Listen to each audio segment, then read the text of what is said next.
Which can wake up? I've been watching from last night too. you have data, eh? Vodafone Adaroma. The too much bundles now be too much. See, Chuck, make an add Skrilla to the Skype call, then buy you guys a story. Too much data is now double the data at the same price. So you can stay home and stay connected on Vodafone with too much data for the day and too much bonus from midnight till 4 a.m. That's double Ankasa. Terms and conditions apply. Dial *700# subscribe now. Ready? Hey, I say, mix the cement in correct proportional. Hey, contractor. Hey, what's your soul? Yeah, Malande. Sorry, I say. When you attend the year of return, Ankasa. Hey, contractor. A giant wasting ye. Hey, what push mama me feeling too much? Who project here? Me friend a gas them from top to down. If you are a gas them. Hey, yes, solid pa. Hey, you see gas them, man. If I soup in our do on your quality no question. Extra gas them cement biara. I will cook a crab be over 5,000 plus communities. And a gas them. I donations. SCC schools, I built the clinic. Now, what a packaging now? What's Shadara and environmentally friendly? Never compromise on quality. Choose the value Gassam offers you always. Gassam, the nation builder.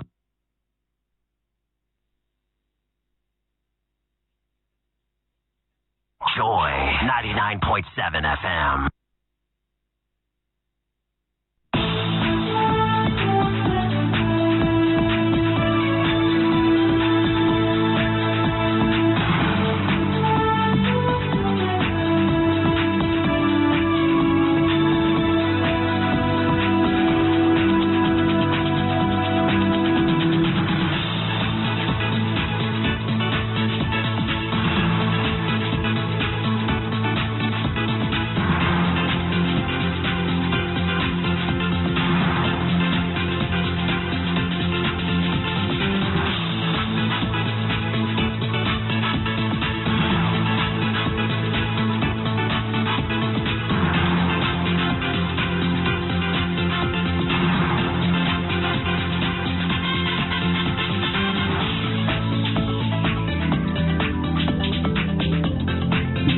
"25 years of media excellence." Hello, good evening, and welcome to the Founders Day edition of Newsnight. In the next 30 minutes, opposition NDC provides evidence to support what it describes as deliberate attempts by government to suppress votes in its strongholds.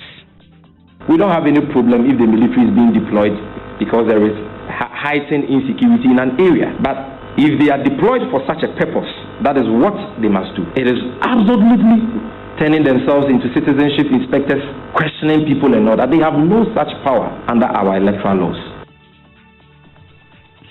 We have details of that. Meanwhile, we'll also hear from the governing NPP at a similar press conference. They've asked the people of the Volta region to reject the NDC's attempt to use them as pawns in its ethnic agenda. We are calling all the people of this country, and more particularly of the Volta region, where they have particularly targeted, not to allow themselves to be used as political pawns. We'll hear from the Defense Minister, Dominic Nitiwo, urging NDC officials to officially report incidents of intimidation at registration centers to the security agencies for necessary investigations to be done. The question is, who should we arrest? Mutakas? No, the man who came brandishing a gun. Unfortunately, both were brandishing guns. This National Security official, there are reports that he was an NPP. You cannot be national. No, I'm saying because you are NPP, you cannot be national. You are the back from being a national. Yeah, but and also tonight, with about 4 months to election 2020, Joy News, your election headquarters, is standing for peace and condemning hate speech and violence. Tonight we'll hear the Rwandan experience of a retired army general. And in business, Tourism Minister and Creative Arts insists players in the sector can access the various stimulus package actually put out by government. And also, Speaker of Parliament says the celebration of a Founders Day will help inspire the youth of today to work hard to develop the country. With all respect, the invitee cannot become the founder. Those who invited him, you cannot exclude them and say he came and founded it. We have details as he insists Dr. Kwame Nkrumah is not Ghana's founder. That and more coming up in tonight's edition of Newsnight with me, Emefa Apawu. Your comments are welcome. It's via WhatsApp on 0244340437.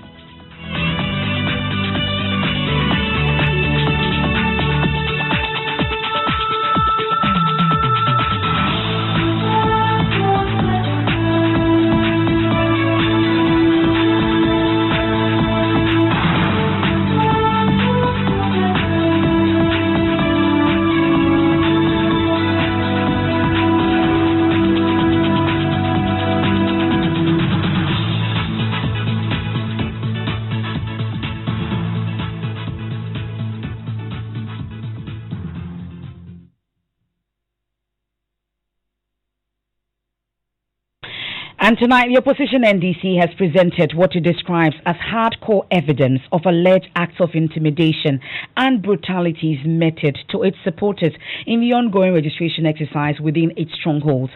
Some of the videos presented by the NDC captured some military and personnel from the Ghana Immigration Service allegedly harassing drivers in the Keta constituencies, while some of the military men were seen at registration centers questioning prospective voters.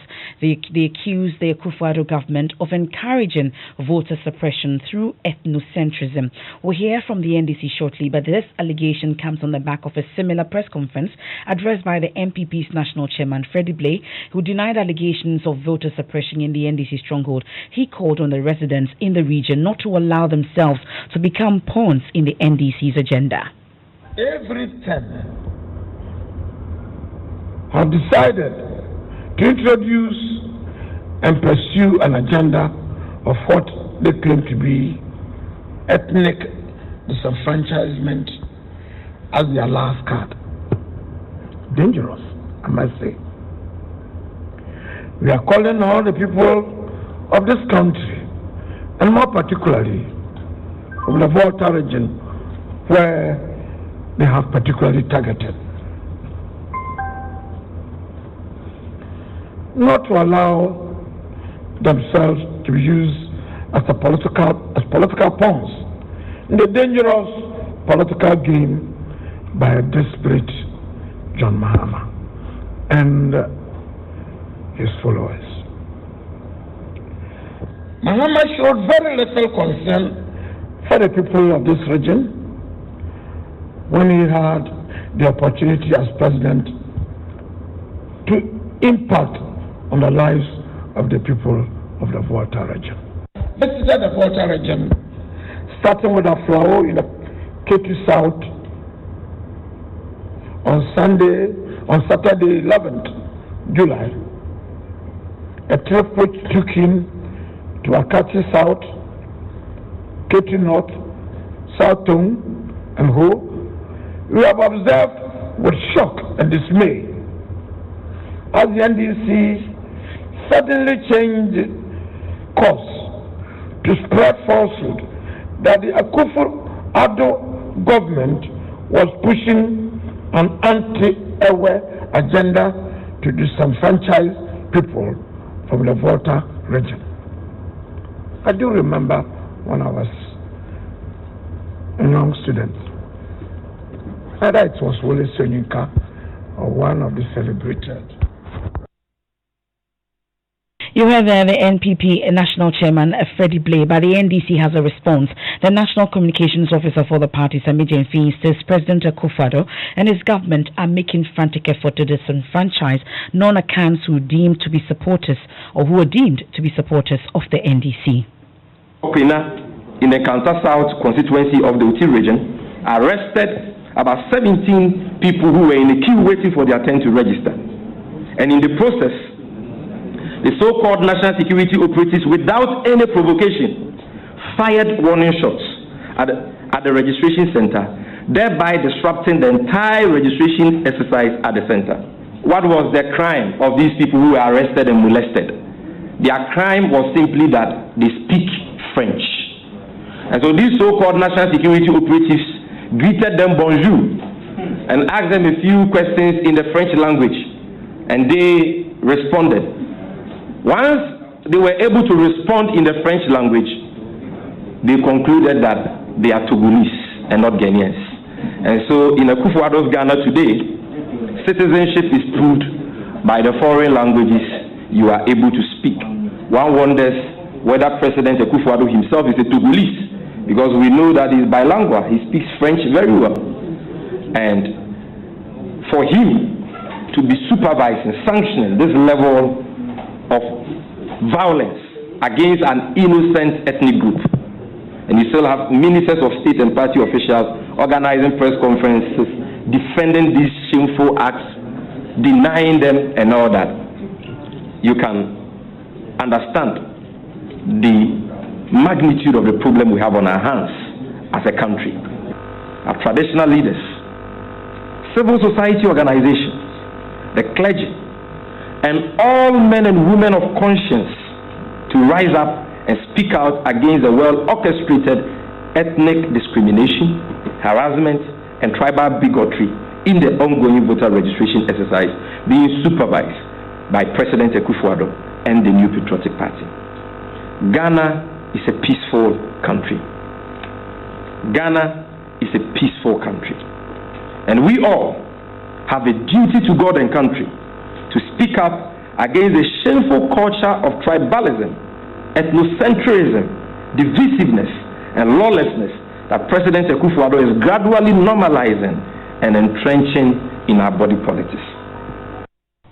Now, he also called for the immediate withdrawal of the military deployed at the registration centers. Well, this issue, the Defense Minister Dominic Nitiwo has been speaking about it. He's urging the NDC officials who are alleging intimidation at these registration centers to officially report incidents to the security agencies for necessary investigations to be undertaken. He condemns the incident in Aswase in which a national security operative brandished a gun at a registration center and threatened a policeman. He spoke to Evans Benson on PM Express last night. What I think should be done, or we should not encourage people who actively are party foot soldiers from joining certain very sensitive. Boyo is one of those. I'm coming. I'm saying we should not encourage. I do not say it's against the law. I say we should not encourage. Both parties are guilty of doing that. But I'm saying that we should encourage people who are active political hotheads from joining certain sensitive security installations. I do not say it is against the law. As we say today, it's not against the law. But I'm just saying that we should take active steps as a country. So you condemn this incident? Listen to me. That's why I asked that. Oh, of course. I think that the entire incident I condemn, all the actors involved. But this Bayo guy, our reporter went to the ground in the community, and that's evident that he's been terrorizing the community. But constantly, they should report him. They should report him. If they report him for terrorizing, he'll be arrested. You're part of the national security architecture. No, I'm saying to me, they should report him. And we know, but I will not know if you are in your house and Boyo should come and terrorize you. Or Kwame should come and terrorize you. There's a man who claims the police can't even touch him. Listen to me. If you are in your house and a national security operative comes to terrorize you, until you report me, I will not know. The police know about these threats. I'm not police in Kumasi. Yeah. I'm just telling you. You are asking me, and I'm telling you. You're part of the national security architecture. I am. Yeah. So you a senior member at that. Exactly. You could do something about this. Listen to what I'm trying to say. I'm saying that if the people who are making the complaints bring it to our attention, we would arrest the people. Let's talk about politics. You go in again. You want to still hold on to that seat. It's a constituency with almost 100,000 registered.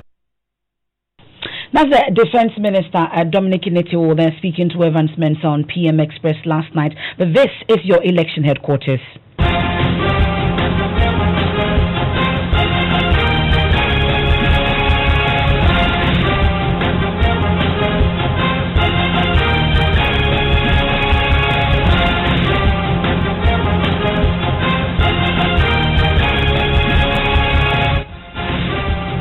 Comrades who are listening to us this afternoon, do not sit aloof and allow these cowards and criminals to beat you, maim you, and even kill you. It's the Ghana government. They're not just Akufo-Addo. The Bananqua, they are near the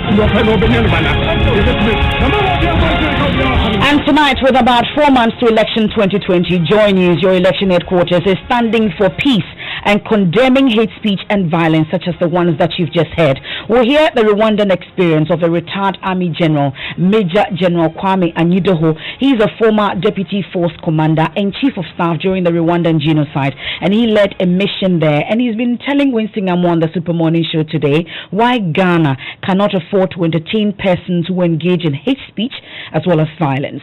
I hesitate in talking about what we witnessed in Rwanda some time ago because it wasn't a good thing at all. We went there for a peacekeeping operation which degenerated into genocide. We saw countrymen killing their own countrymen. It was not a good scene that I like to refer to from time to time, but because we saw it and we saw how devastating it was for the nation, for the people, for Africa, for the world. Personally, I think people should not be going warmongering because that is not good for us as a people, for our nation, Ghana. Our troops, our police officers have been deployed to many of these areas, and we saw physically how people who used to live a very comfortable life in their homes carried just a handbag. If they could, maybe they roll a foam mattress, a little one, and they didn't know where they were going to. Maybe they didn't even know what was in the handbag. They didn't know the next destination, and they didn't know how food will come. These were normal people who were living in their homes comfortably with their families, and then they got dispersed. A father didn't know where a son was. A mother didn't know where a daughter was. Families scattered into what will be described as internally displaced people's camps. And once you got locked up in those camps, you had no regular means of living. You had to wait for the World Food Program, if they had enough food in their storage, to be brought from somewhere and distributed to you before you can be sure you have a meal. The same thing will apply to drinking water. Let alone we talk about when you should fall sick, unfortunately. And we wouldn't want that to happen to this country at all.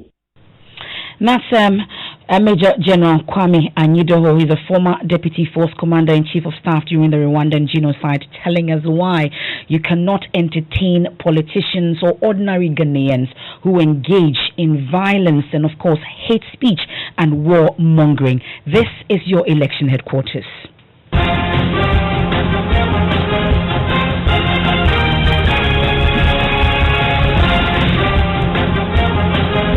And that's it for election-related matters here on Newsnight. On to some other stories. Speaker of Parliament, Professor Michael Quay, says the celebration of a Founders' Day will help inspire the youth of today to work hard to develop the country. Addressing a public forum to mark the day today, he said celebrating all those who helped build the country is the best thing to do. Professor Quay insists Ghana was built by a group of people and not a magic one.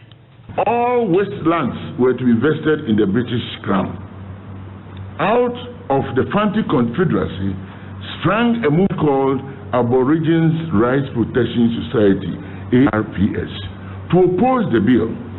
The Fanti leaders and their lawyers took their case to the UK and succeeded in having the proposed law abandoned.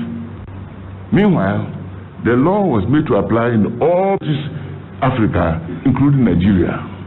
Our forefathers were using brain power and showing at this stage that the pen is mightier than the sword. And when such men are extolled, our young people will learn to study book, to apply themselves in this computer age of learning and follow excellence, so that they will also become some useful persons for Ghana. That is the essence of emulating men like this. The ARPS was later recognized by the British governor as, what I quote, the official institution for public opinion testing in the Gold Coast. Our people have worked it for themselves and for us, and we are moving on.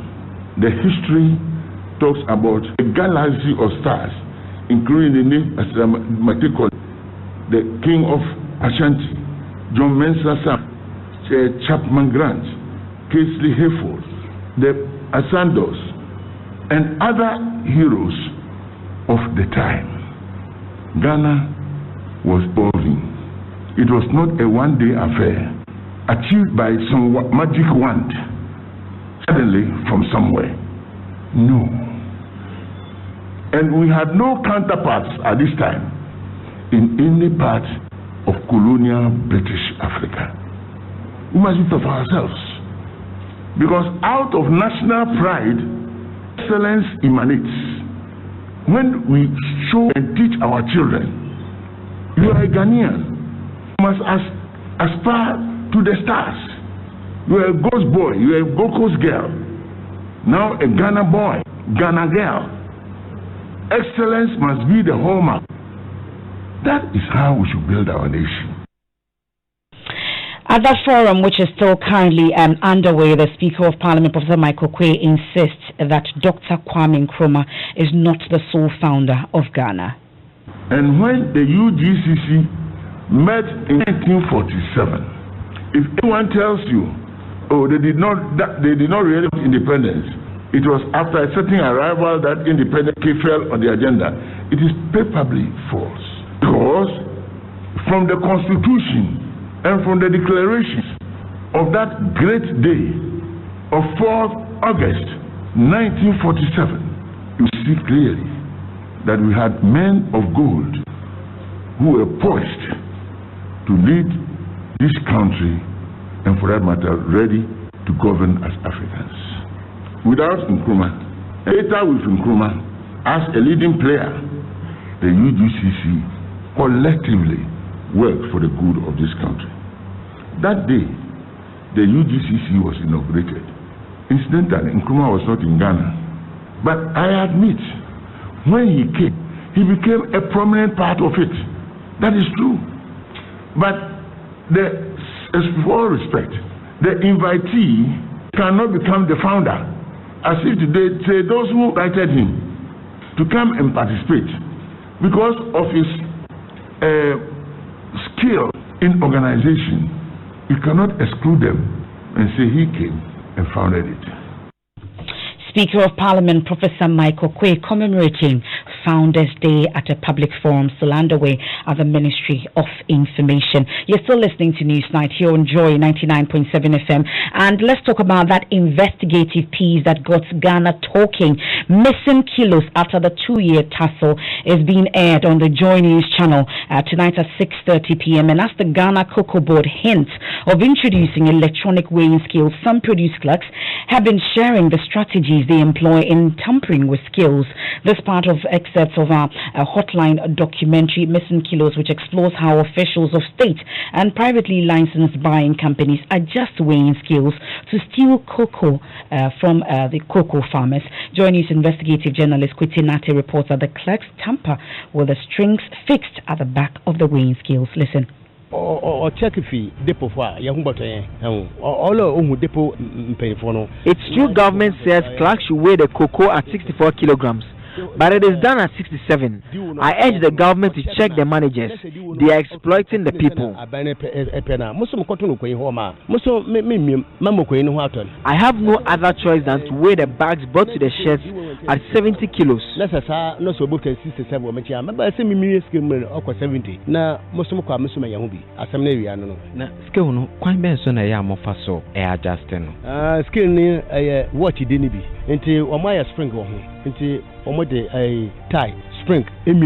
The adjustment is done by tampering with the springs behind the scale, and this steals 5 kilos from the cocoa. 5 kilos. And Missing Kilos is airing in a few minutes on the Joy News channel. That's at 6:30 p.m. Also on all our social media platforms. This is an investigative piece that you don't want to miss, put together by my colleague Kwete Nate. Investigative journalist is happening at 6:30 p.m. on the Joy News channel. This is Newsnight. It's time now for sports. When we return, we have business right now. No, when we return, we have sports. And I'm excited about that because of the pressure and anxiety that is mounting among the football fraternity, George included, as we eagerly await the final verdict from the Court of Arbitration for Sports on the case between Palma and the Ghana Football Association. Well, Palma is the Tema Youth owner, Wilfred Osei-Kweku, where we call Palma, and he's contesting the GFA elections, and we're waiting for that verdict shortly. We'll get more on that, but it's time now for business. George Riafe, Founders Day edition. Beautiful talk. Your polo. Yeah. Ralph Lauren, thank you. I know. Okay. Well, what's in business? Coming up in business, we hear from the Tourism and Creative Arts Minister, who's insisting that players in the sector can access the various stimulus package put out by government, and business expectations missed on the post-easing of COVID-19 restrictions and even reduced cases. The business news on Newsnight is brought to you by MTN Business. Welcome to the new world of business. Kingdom Books and Stationery, your number one-stop shop for all your offers, essentials. And First National Bank, we are the bank that understands your business.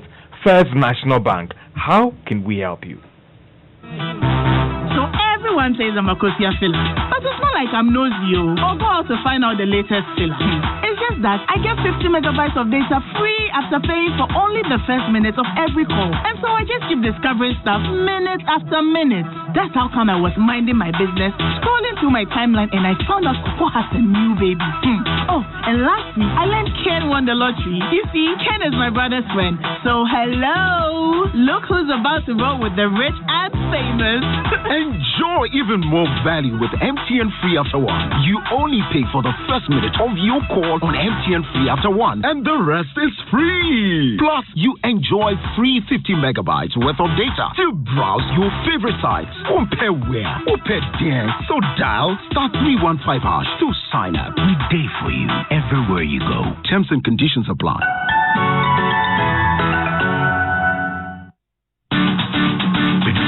We give you nothing but the best. We stay above the rest. More quality, more affordability.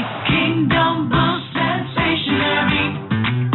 Everybody's going to the one and only shop where customer satisfaction is a guarantee. Kingdom Boost and Stationery. Oh yes, with our 30 days credit facility with no interest charge, free delivery services, and our free consultation on setting up your office, Kingdom Books and Stationery is unmatched in our delivery of quality and affordable office essentials, equipment, and furniture. Experience world-class customer service in all our branches in Accra, Tema, Kumasi, Cape Coast, and Takoradi. Call us on 0302-764-101 or visit our website at www.kingdomgh.com. Kingdom Books and Stationery, your number one-stop shop for all office essentials and stationery.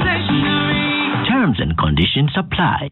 Puma Drinks, ready to add flavor to your life? Puma Drinks, bursting with so many flavors, you just can't have enough. Joy 99.7 FM. You're welcome back to Business on News. Now, businesses are expressing mixed expectations, even if a vaccine is found today and COVID-19 cases reduces substantially in the country. Now, these are the views of more than 4,000 firms engaged in the Ghana Statistical Service Business Tracker Survey for this year. While some were optimistic about things picking up, others were worried about the employment being affected badly. Let's listen to Government Statistician Professor Samuel Kobnenin. So without any underlying assumptions, there are businesses saying that we're going to see a 1% and a 5% respective reductions in sales and employment. Then the second scenario was to assume a very pessimistic argument or perspective for that matter in terms of what is going to happen in the next 3 months. And from that pessimistic point of view, we had businesses saying that sales were going to drop by 24% and employment by 15%. And from a very optimistic perspective, in the event where COVID-19 subsides in the next 3 months and we returning to normalcy, what do we expect to happen to sales and employment? And businesses indicated that 25% of our sales would go up and employment would also go up. Government statistician Professor Kobnenin. Now, Tourism and Creative Arts Minister Barbara Tinges is insisting that players in the industry can access existing stimulus package outdoored by government for businesses. It follows concerns from some players of neglect following Finance Minister's announcement of several interventions to support businesses as a result of the coronavirus. The minister tells Joy Business there is no way the sector could be left out of all these policy interventions. We have a lot of SMEs in our sector, a lot of them. And you know that the SME support which was given now in the budget review is being increased by 150 million. So there's an extra 100 million which is going to be made available for SMEs. And out of that, the 50 million is going directly to our creative arts practitioners and the media. So that 50 million is going to them. So now that is an allocation targeted directly at the creative arts segment of the industry, which is good. And for our bigger players, initially there was an announcement of the 3 billion facility through the commercial banks, which they could access. And government had also negotiated moratorium on the interest payments and all their loan repayments with the commercial banks, which they could benefit from. And from the budget review, there is also a guarantee fund, which is being set up now. And because of that guarantee fund, they will have access facilities at very lower rates. And that's Tourism and Creative Arts Minister Barbara Oteng-Jesse.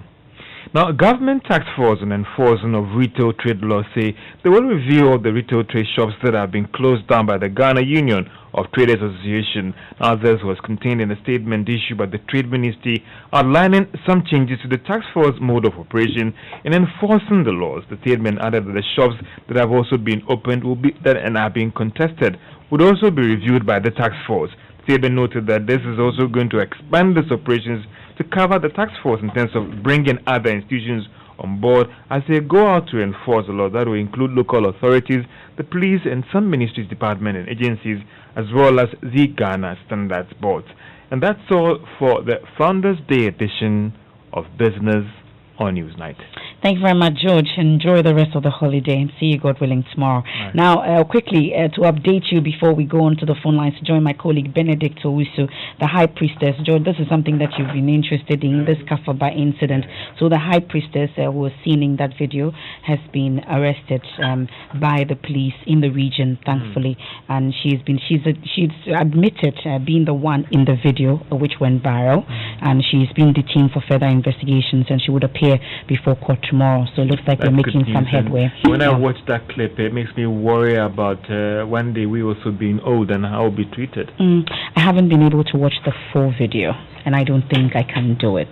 I can understand how a human being would do that to another. Growing old is not that bad at all. Shouldn't be bad. Old age is not witchcraft. We'll all get there one day. Yeah. Now, pressure, anxiety have been the feeling among the football family as they eagerly await for the final verdict from the Court of Arbitration for Sport on the case between Temayidona Wilfred Jose Kweku, officially known as Palma, and the Ghana Football Association. So the verdict was originally scheduled for July 17, but was postponed by the sports education body.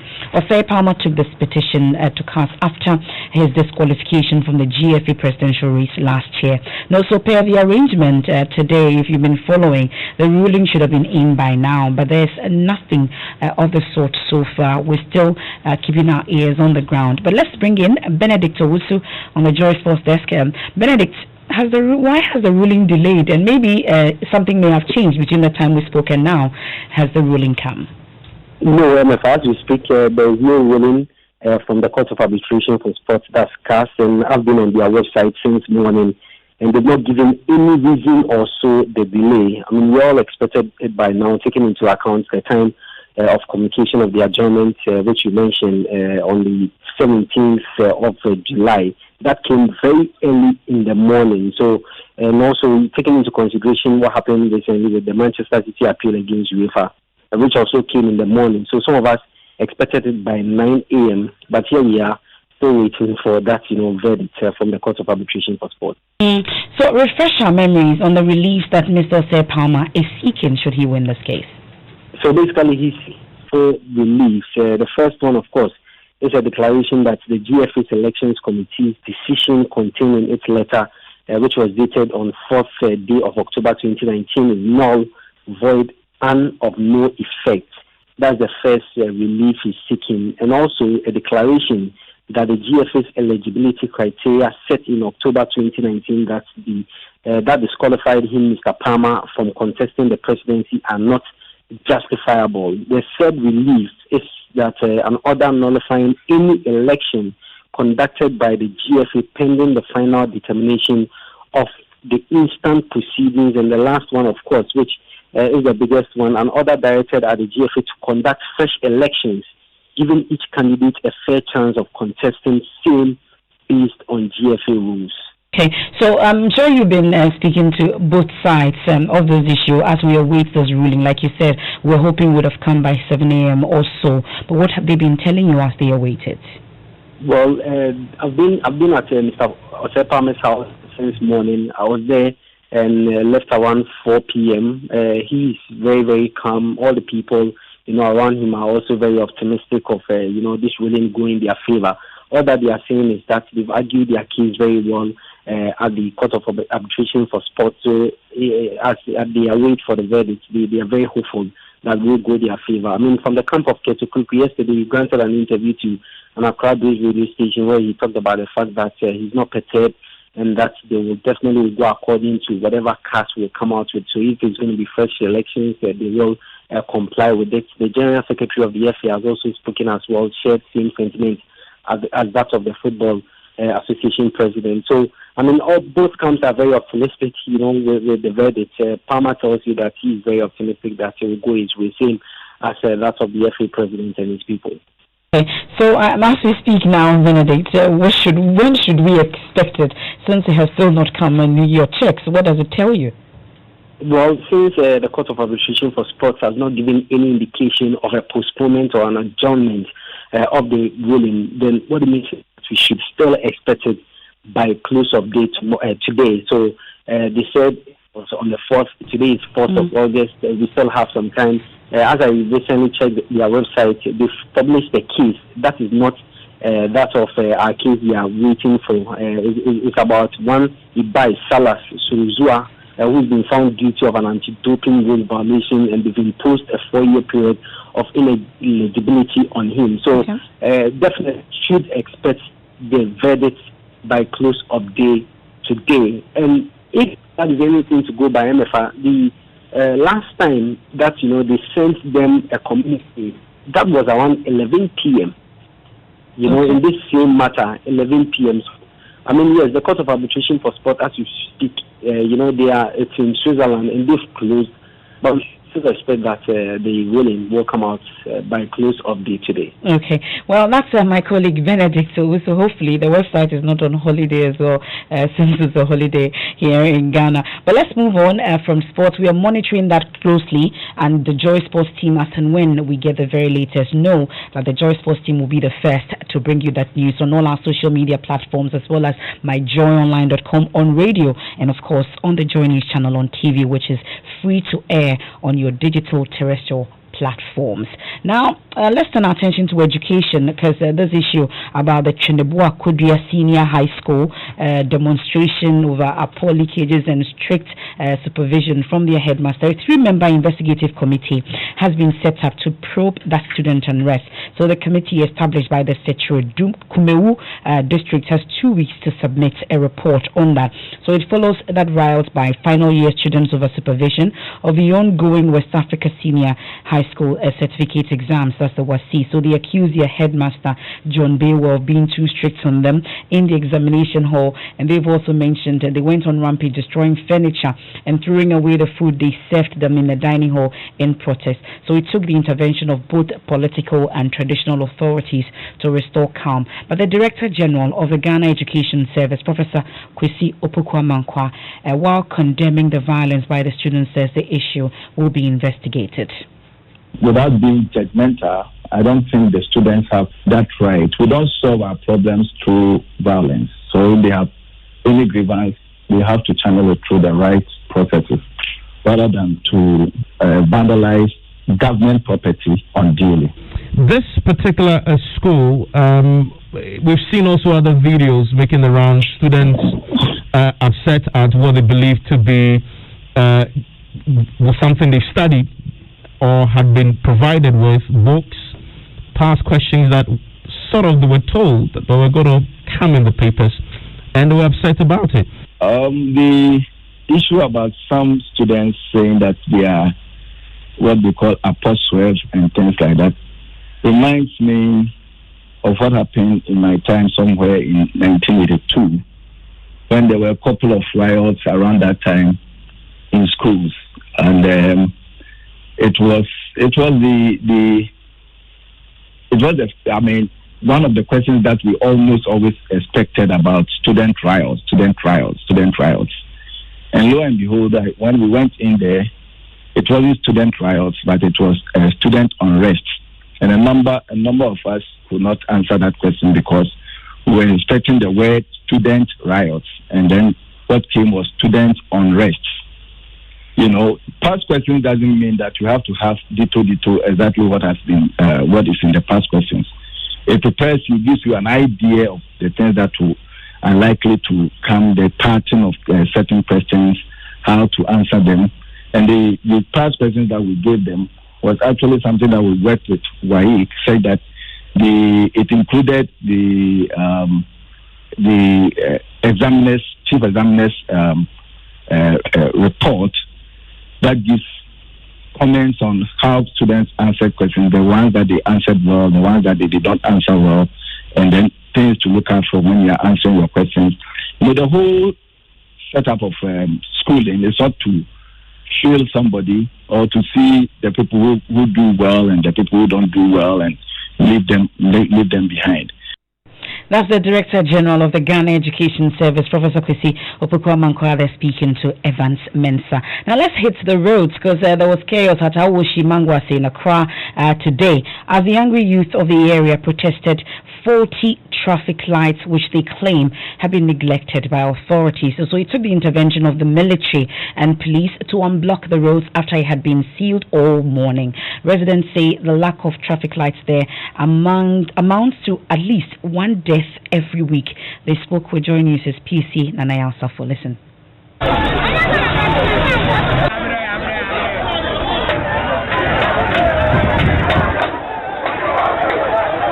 I'm currently at Awoshi Mangwase at the Enyaso Tom Ablikuma North constituency, where several military personnel and police detected within the vicinity. It's all about the angry youth of the area who this morning at the hours of 8 a.m. staged a demonstration over 40 traffic lights within this constituency and vicinity. According to them, squads have been killed here, with one gentleman being knocked down by a vehicle yesterday. I'm going to speak to some of the residents here on how exactly all this went down. This traffic light behind me has got spoiled for the past 3 years or so. We call on all the authorities to come fix the problem. Those calling for on deaf ears. For the last week alone, I can knock 3 people here. And that is why I want to register or display that to the authority. That those of them who are empowered to come and fix the light, they come and fix the light. And if they don't come to fix the light, we will make sure they will not rest. As we are talking, the traffic light and the street light, it has not been working for years. There's out for the traffic light is 3 years now. The street light, the Emefa Apawu, it hasn't been on even one day. The MP came, we put at him, we put at her. We don't want her. This traffic light, look, human beings are removing it. Not that they will come and remove it, can we hit a person? I was every right now, it's not running again. Even you got her off. So we decided to organize the bus just to show our grievances with a placard. Suddenly the police just sprayed me, flooded me with water. Can it? You see that the guys, they don't want to go, I'm done. Send message to them. About 4 years, I can't count the number of people who have died here. I'm one. My name is Emefa Apawu. People know me at Abraka Mompebi, whatever. I'm one of the who organized a peaceful demonstration just to advertise our grievances. At the moment, for the vehicles across various lanes, there are 3 lanes here leading all the way down Pokwase. Initially, all these roads were blocked, but by the intervention of the police and the army, that's the security forces, the roads have now been cleared for vehicles moving both in and out of Awoshi. PSA Nanaya Safo's report from Awoshi Mangwase with the Banyard area earlier today. Now we'll stay on the roads a while longer, because 2.5 years after President Akufo-Addo cut sword for the Apowa Mpoho Dum Bansu Road, no work has started on the stretch. NPP MP for Mpoho Alex Kofi-Ejikum is warning residents in the area will soon begin agitations if nothing is done about the road. He laments even an intervention by the Vice President Dr. Mahmoud Bawumia to get the contractor to move to site has yielded no results. Here we are. Nobody tells anybody anything. And people go dragging the name of His Excellency the President in the mud. He came there to deceive them for political reasons. I think that we have come to a point where this particular thing must be stopped. Number 2, people must be responsible in carrying out their legitimate responsibility. It shouldn't be business as usual. If something is there to be done, unless people go and picketing, go on demonstration to burn ties, before authorities sit up and know that, no, this one we have to do this. So I ended up at the Vice President's office that we cannot do anything. Every single person in this country knows the work that His Excellency has done. So nobody should do anything to undermine that 4 more years for Nana to do more. And I think that a clear example is what is happening in my constituency, where for 2.5 years, His Excellency the President has come to cut the sword, and now people who have again been given the contract are nowhere to be found. If you go to all the project sites, contractors have packed their things away. Nobody is giving the chiefs and people any explanation. That's the Impoho MP, Alexa Jakumo, stay a while longer on the roads, this time here in Pokwasi, because engineers on that interchange say they may not be able to complete the entire project by the October deadline. Government cut short for the commencement of the Pokwasi interchange, which was expected to be completed in April 2020. However, the project was postponed after it was expanded into Tier 4. The construction of the Pokwasi and adjoining town roads was to improve the lives of the people in the adjoining communities and help divert traffic. However, resident engineer Bimpong attributes this delay to what he says are technical and problems associated with the coronavirus pandemic.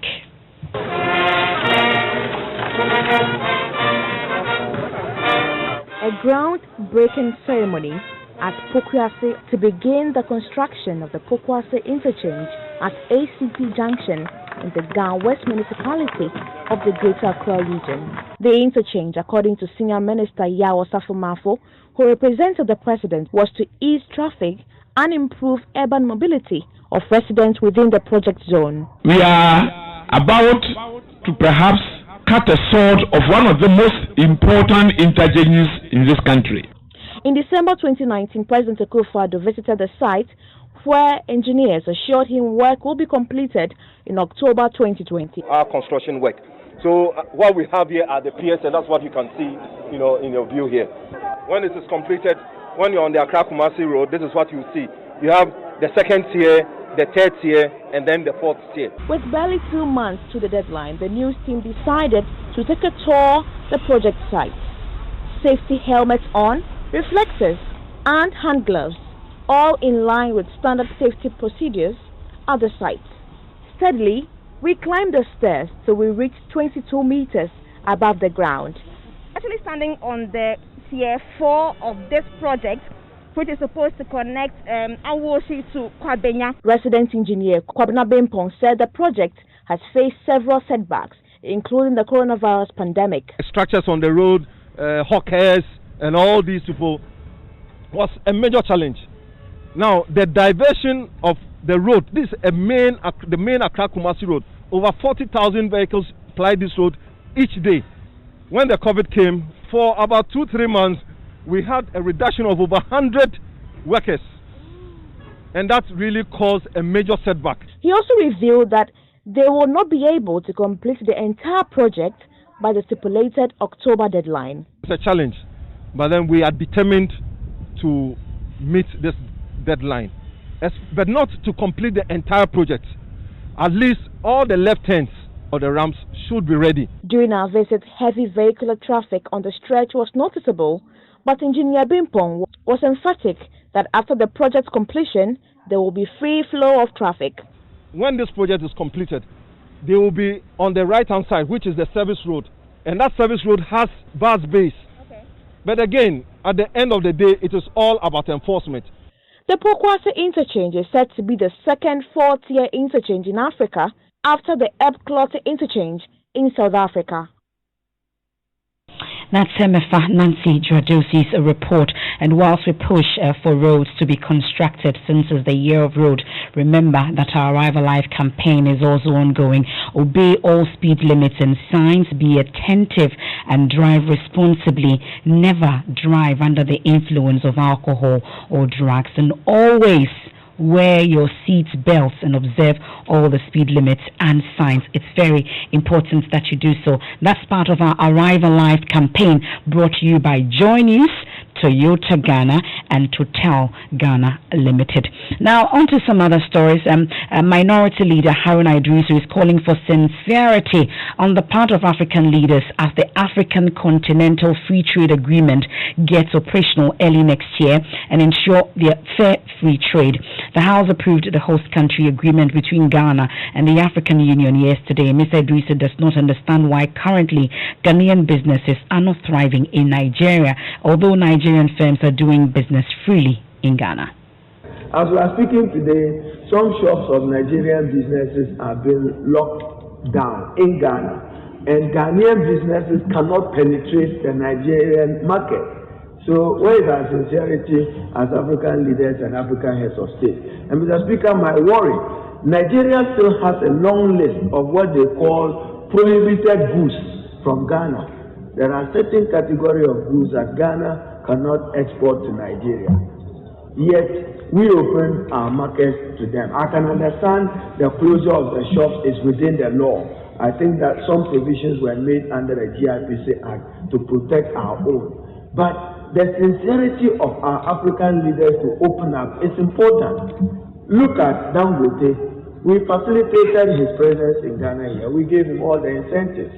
Can a Ghanaian cement company boast of presence in Nigeria? So what's the sincerity that intra-African trade? That's the minority leader Haruna Idrisu. Now, the Pediatric Society of Ghana says nursing mothers who test positive for COVID-19 should still continue breastfeeding while undertaking the necessary health protocols. Speaking on the AM show on the Joy News channel, a member of the Pediatric Society of Ghana, Dr. Mame Yanyako, said breast milk has antibodies to protect the body from infections and therefore encourage nursing mothers to practice the 6-month exclusive breastfeeding during the pandemic. We encourage that do not stop breastfeeding even if you are tested positive. You should continue. If the mother is too ill or doesn't feel like she has the strength to breastfeed that she can express, then she can express for other family members to feed the baby with. Now, still on the show this morning, the WHO, and as part of this year's breastfeeding week, a mother shares how she and her 11-month-old baby tested positive for COVID-19. Listen. She would sneeze continuously for some time and it will stop, and then she starts sneezing again. And then her eyes got swollen. So I was like, okay, since I'm positive, coronavirus is fair, so we don't really know what it can do in children. So let me test her. So when I tested her, she was also positive, but I continued with breastfeeding. The fear was only when I was thinking she could be positive, but after I found her positive and she was fairly stable, the only thing I had to do was manage her. So far, research has shown that breast milk is optimum compared to any other formula. So if I want the baby to have optimum health, my best option was breast milk, not formula. Well, that's a mother there speaking on the AM show this morning. So the WHO and UNICEF are calling on governments to protect and promote women's access to skilled breastfeeding counseling, a critical component of breastfeeding support, especially amidst this pandemic. And just before I take some of your messages and also prepare for the Geek Squad coming up next, a large blast has hit the Lebanese capital, Beirut, causing widespread damage and injuring many people. So it's not yet clear what caused the explosion in the port area of the city, but videos posted online showed a large mushroom cloud and destroyed buildings. So hospitals are said to be overwhelmed by casualties. Now it comes as a sensitive time with the country's economic collapse reigniting old tensions. So we know about the tensions are also high ahead of the verdict in a trial over the killing of ex-Prime Minister Rafik Hariri in 2005. So a UN tribunal is due to issue its verdict in the trial of 4 suspects in the murder by car bomb of Hariri on Friday.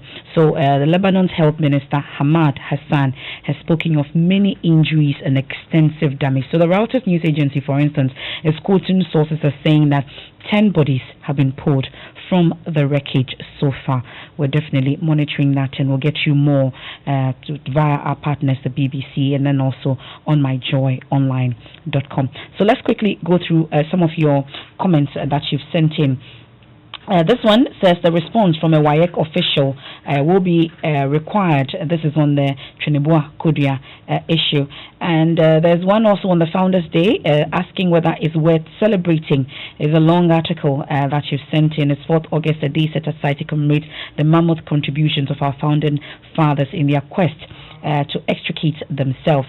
It goes on and on. Unfortunately, too long. I cannot go through it, but thank you so much for your message there. And this one also from Samin Kumasi says Professor Okwe and his allies will continue to distort historical facts, but for us, we know that Dr. Kwame Nkrumah founded Ghana. Some of your messages that you've sent in via WhatsApp on 0244-340-437. And this one says, please, my concern is since government has not made sure in its almost 4 years to make every citizen has a national ID, they have no right to stop anybody from registering, even the person is a foreigner. I don't think I agree with you on that. But this one from Kotokaka region, Anglonga, in the Volta region says, Ghana has become an interesting place to be. Is it not the first time we are doing registration in Ghana? What a toll does MPP want from Voltarians from so far? So-called Founders Day by this government, we have nothing to say. Kotaka Courage, you need some screws, more screws in that comment that you sent. But this one also from Otuo in Abeka says it is not fair to refer to the Banda chief's expression of frustration as a hate speech. He and his people have been under attack from security forces that should protect them. So what we are doing as Joy News is to ensure that we do not encourage people making such comments, no matter how frustrated they are, especially because he is a chief of the area. He would have to deal with the situation in a much, much better way rather than incite. That is what we are talking about when it comes to the issue of peace agenda here on Joy News, your election headquarters. Now, Abochi Philip from Keta says Ghanaians are not happy about intimidation in Volta region, especially Ketu South. All the same, the NDC will win in 10 regions, he says. And more of your comments is the Founders Day edition, and I have a number of comments from you on this. And this one also says, well, Albert in Adenta, it says, let's be true to ourselves and stop the pretense. At least I have not forgotten the Kamfordia statement by the then candidate Ekofado. It does not indicate travel. Okay, that's the question that he is asking. And okay, so Courage in Woyome, I miss you too. Thank you for the comment. And why can't the politicians blame and shame all that's going on? Because videos are there to see what's happening, but still some people are still defending it. Ghanaians are watching. That's from Abdul Karim in Old Fadama. And that'll be all for the comments that you sent in. And the Geek Squad are up next, and Kobe, Spikey, Nkrumah, and the team are coming up next. And what are we talking about tonight, Kobe? We're talking about the antitrust hearing where Big Tech met Congress sometime last week. It was a very interesting thing. You had Amazon CEO Jeff Bezos, richest man in the world, being grilled like a schoolboy, secondary schoolboy who had gotten into trouble. You know, it was very interesting. You had Mark Zuckerberg, you had Tim Cook from Apple, and then you had Sundar Pichai from Google. And they were all in trouble. Like, it was not easy, crap. And I know the Geek will break it down to our level so that we can understand everything. Why they were in trouble, why they were being questioned. But why were they in trouble? Okay, I'll tune into the Geek Squad and hear more. They will also be on all our social media platforms, on Twitter and Facebook. You want to catch the Geek, and nice hair there. Thank you. And that's it for tonight's edition of News Night. I am Emefa Apawu. Thanks so much for your company. Enjoy the rest of the holiday and stay safe. Continue to arrive alive.